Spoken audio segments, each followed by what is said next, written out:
Hello friends, प्रधानमंत्री आवास योजना अंतर्गत Voda એટલે કે અમદાવાદ અર્બન ડેવલપમેન્ટ ઓથોરિટી દ્વારા EWS2 આવાસ યોજનાના ફોર્મ ભરવાની શરૂઆત થઈ ગઈ છે।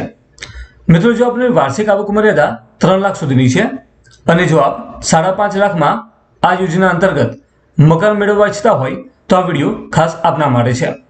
વિડિયોની શરૂઆત કરતા પહેલા જો આપ મારી ટેલિગ્રામ ચેનલ સ્ટાર એજ્યુકેશન નરેશરમાં જોડાવા ઈચ્છો છો તો વિડિયોના નીચે ડિસ્ક્રિપ્શનમાં તેની લિંક આપવામાં આવેલી છે, ત્યાં ક્લિક કરીને આપ જોડાઈ શકો છો।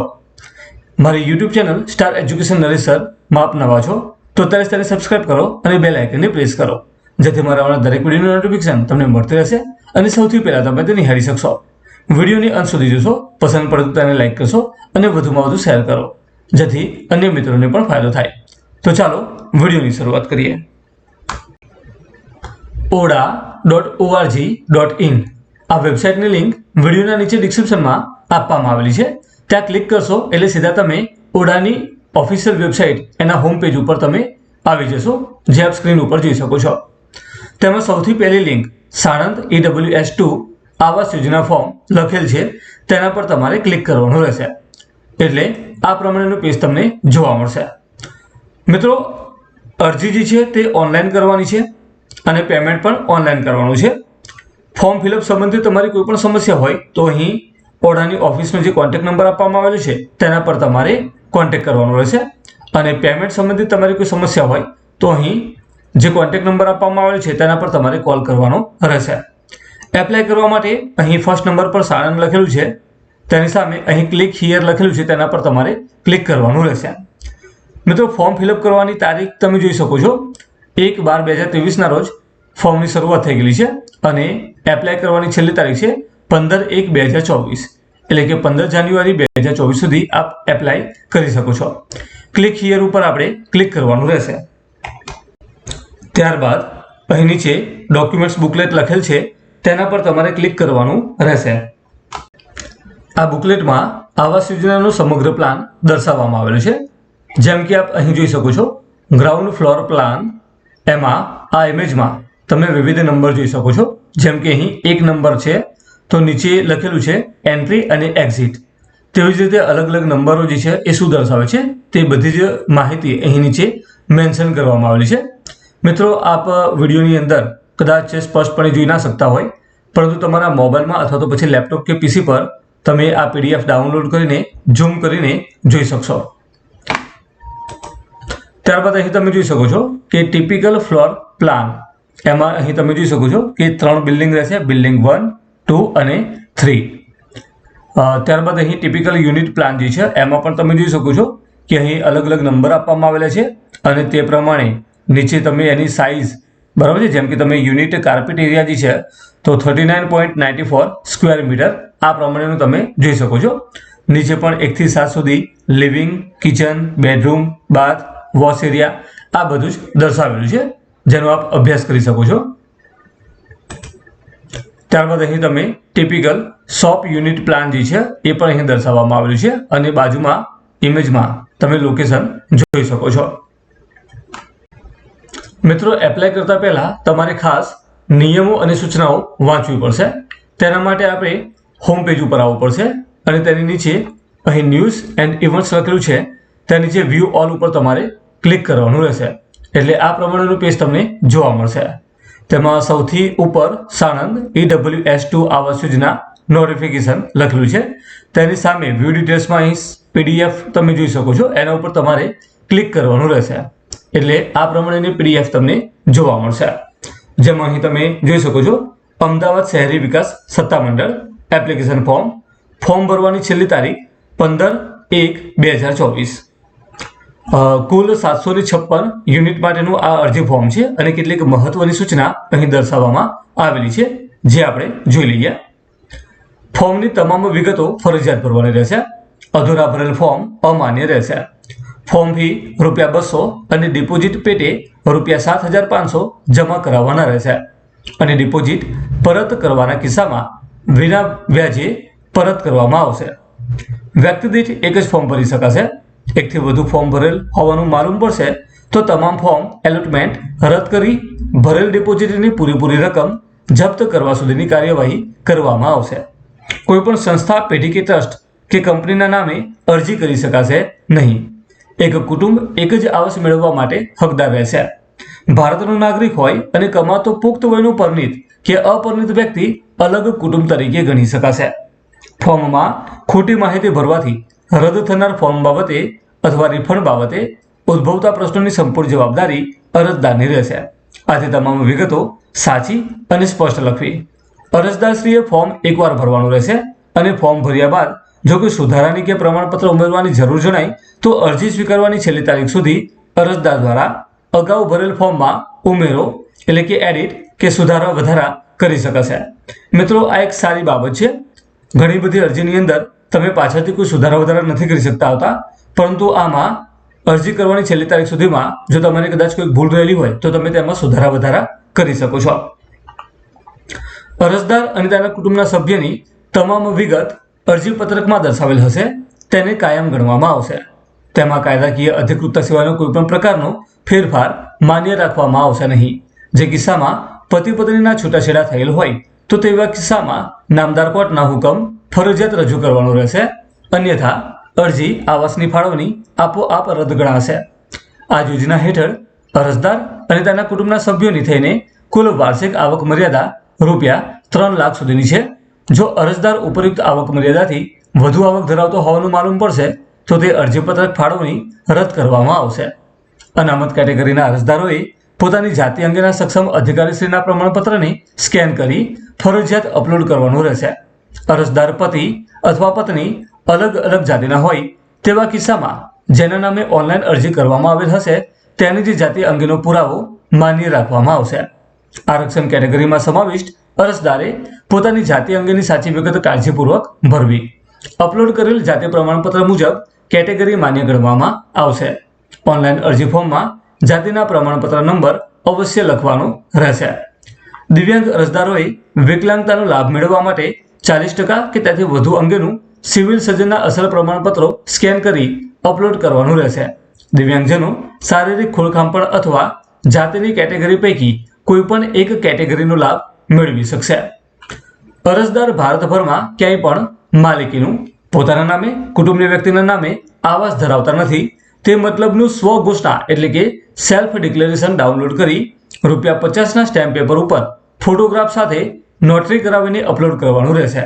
તથા સોગંદનામામાં રજૂ કરેલ વિગતો કોઈપણ તબક્કે ખોટી માલુમ પડશે તો આવાસની ફાળવણી રદ કરવામાં આવશે તથા ડિપોઝિટ જપ્ત કરવામાં આવશે. ઓનલાઈન અરજી કરતા સમયે અરજીપત્રકમાં જરૂરી એવા તમામ પુરાવા અપલોડ કરવાના રહેશે. અરજી કરવાની છેલ્લી તારીખ બાદ કોઈપણ તબક્કે અરજદાર આ અરજી સંબંધે કોઈ પુરાવા રજૂ કરી શકશે નહીં.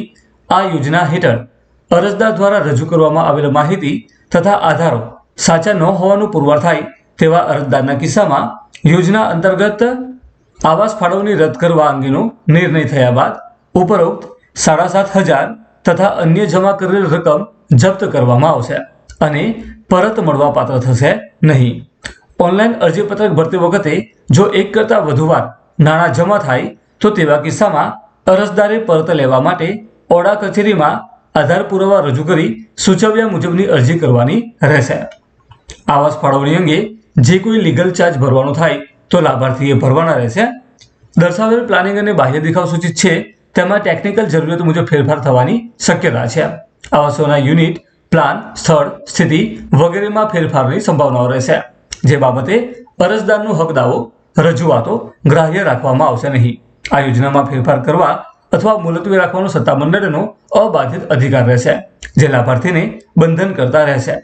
સાણંદ ટીપી સ્કીમ નંબર જે છે એ આપ સ્ક્રીન ઉપર જોઈ શકો છો તે ખાતે EWS2ના પ્રકારના આવાસોની ફાળવણીની કમ્પ્યુટરાઇઝ ડ્રોથી સત્તામંડળ દ્વારા કરવામાં આવશે. એટલે કે આની ફાળવણી જે છે એ કમ્પ્યુટર ડ્રો દ્વારા થશે. ફાળવેલ મકાન સિવાય અન્ય સ્થાને કે માળે મકાન ટ્રાન્સફર કરી આપવાની કોઈ માંગણી ગ્રાહ્ય રાખવામાં આવશે નહીં. આ ઓનલાઈન અરજી કરવાની છેલ્લી તારીખ 15/1/2024 અને સમય 18 એટલે કે સાંજના 6 કલાક સુધી રહેશે. ત્યારબાદ કોઈ પણ ઓનલાઈન અરજીપત્રક કે વિનંતી પત્રક સ્વીકારવામાં આવશે નહીં. અરજી માટેની કેટલીક શરતો અહીં દર્શાવવામાં આવેલી છે તે જોઈએ. મિત્રો, PDF ની અંદર ઘણી બધી બાબતો સમાવેશ છે. બધી જ બાબતો જો આપણે વાત કરશું તો વિડીયો ઘણો લાંબો થઈ જશે. એટલા માટે જે જરૂરી બાબતો જે છે તે જ હું અહીં જણાવીશ. બાકીની વિગતો આપ શાંતિથી વાંચી શકશો જાતે. અહીં મિત્રો ખાસ ધ્યાનમાં રાખવાનું છે કે અહીં બીજા નંબરમાં લખેલું છે કે અરજદાર અમદાવાદ શહેરી વિકાસ સત્તામંડળમાં સમાવિષ્ટ વિસ્તારનો રહેવાસી હોવો જોઈએ. જો તમે અમદાવાદ શહેરી વિકાસ સત્તામંડળમાં સમાવિષ્ટ હોય તો જ તમે આ અરજી કરી શકો છો, અધરવાઇઝ તમે અરજી કરી શકતા હોતા નથી. ભાડુઆતના કિસ્સાની અંદર ભાડા કરાર જે છે એ તમારે જમા કરાવવાનો રહેશે. ઘણી બધી જે અગત્યની અહીં શરતો આપવામાં આવી છે એ આપણે શાંતિથી અભ્યાસ કરી લેવો.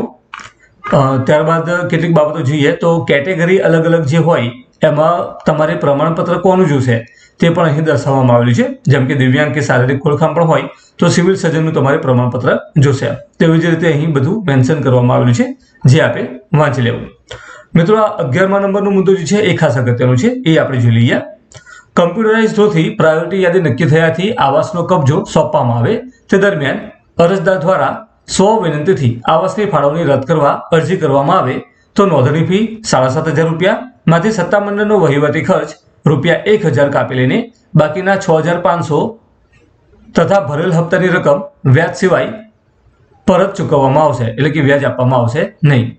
અરજદારનું નામ વેઇટિંગ યાદીમાં સામેલ હોય તેવા કેસમાં વેઇટિંગ યાદીમાંથી નામ રદ કરવા અરજી કર્યાથી ભરેલ ડિપોઝિટની પૂરેપૂરી રકમ વ્યાજ સિવાય પરત મળી શકશે.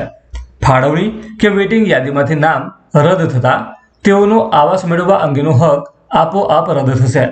સત્તામંડળ દ્વારા ભવિષ્યમાં થનાર ઓછી આવક ધરાવતા વર્ગની યોજના માટે નક્કી થયેલ વેઇટિંગ યાદી પૂર્ણ ન થાય ત્યાં સુધી નવેસરથી કોઈ પણ અરજીઓ મંગાવવામાં આવશે નહીં. કેન્દ્ર તથા રાજ્ય સરકારની સહાય કર્યા બાદ જમીનની કિંમત વગર એક યુનિટ આવાસની કિંમત ₹5.5 લાખ નિયત કરેલ છે, જે નીચેની વિગતો મુજબની રકમ અરજદાર દ્વારા ભરપાઈ કરવાની રહેશે, જેની ઉપર કોઈપણ પ્રકારનું વ્યાજ મળવાપાત્ર રહેશે નહીં. અરજદાર અરજી સમયે જમા કરાવવાની નોંધણી ફી ₹7,500 તથા ત્યારબાદ નીચે જણાવેલ ટેબલ અનુસારની ચૂકવવાપાત્ર રકમ અમદાવાદ શહેરી વિકાસ સત્તામંડળની તરફેણમાં લખેલ તથા અમદાવાદ ખાતે ચૂકવવાપાત્ર bankers cheque, pay order, demand ડ્રાફ્ટથી જમા કરાવી શકશે. સદર રકમ જમા થવાની પહોંચ હિસાબી શાખા દ્વારા આપવામાં આવશે. મિત્રો રકમ કઈ રીતે તમારે જમા કરાવવાની છે તે અહીં કોષ્ટક દ્વારા સમજાવવામાં આવેલું છે. જેમ કે અરજી સમયે તમે જે ₹7,500 ભરો છો ત્યારબાદ જો કમ્પ્યુટરાઇઝ ડ્રોની અંદર તમારું સિલેક્શન થાય છે તો અલગ અલગ તમારે હપ્તા દ્વારા જે છે એ ચૂકવણી કરવાની રહેશે.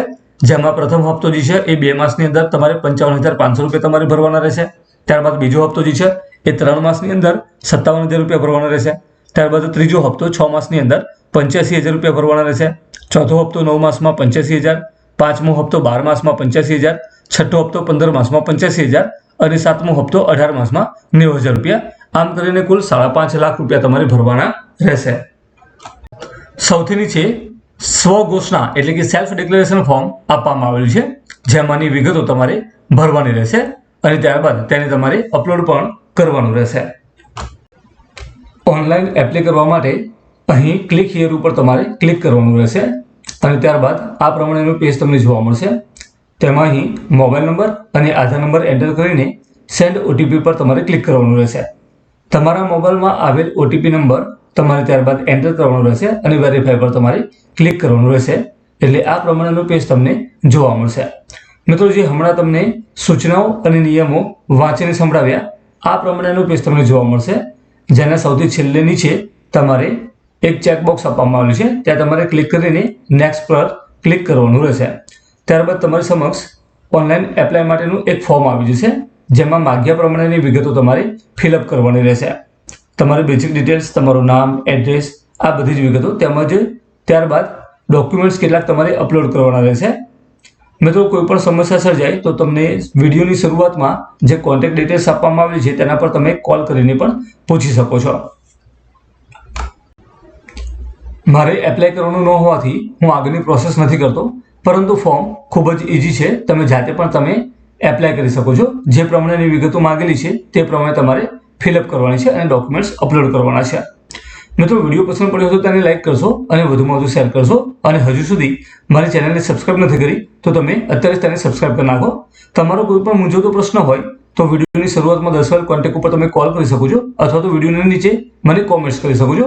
હું શક્ય હોય ત્યાં સુધી તમને જવાબ આપવાનો પ્રયાસ કરીશ. ચલો મળીએ નવા વિડીયોમાં. Thank you so much.